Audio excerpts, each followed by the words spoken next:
Now to our Commitment 2024 coverage. Vermont Congresswoman Becca Balint is running for re-election. The Democrat is launching her campaign today. NBC5's John Hawks had a chance to sit down with the Congresswoman and joins us now live in Brattleboro ahead of a kickoff event tonight. John?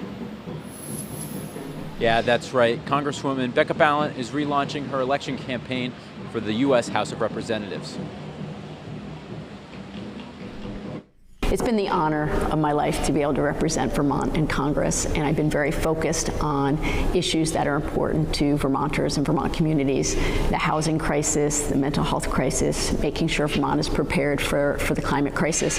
And that continues to be the work that I've been doing in Congress. The Brattleboro resident has been serving as the Congressional Progressive Caucus Vice Chair for new members and as a co-chair of the Congressional Equality Caucus, and is also a member of the House Judiciary Committee and the Budget Committee. She's been actively fighting to lessen restrictions on reproductive rights. One thing that I know is important to so many Vermonters is making sure that reproductive rights are guaranteed across the country. And we did a lot of work when I was in the state legislature, making sure that we guaranteed those rights here in Vermont. Balint also saying that if elected again, climate resiliency will continue to be a top priority because of experiences during her first term. So certainly, watching the amount of suffering that Vermonters did during the floods last summer was really hard.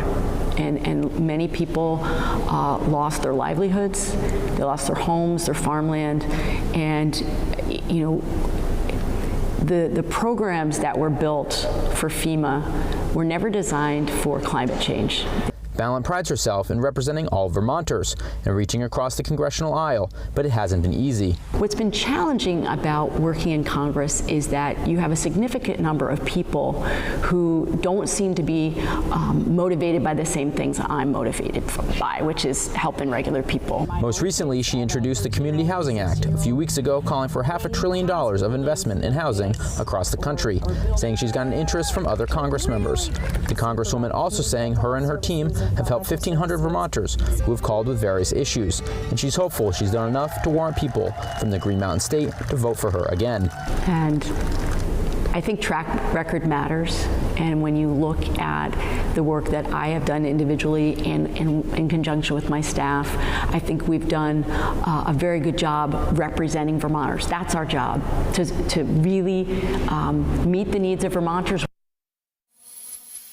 The Vermont Republican Party has said that they don't have a challenger for Balint yet.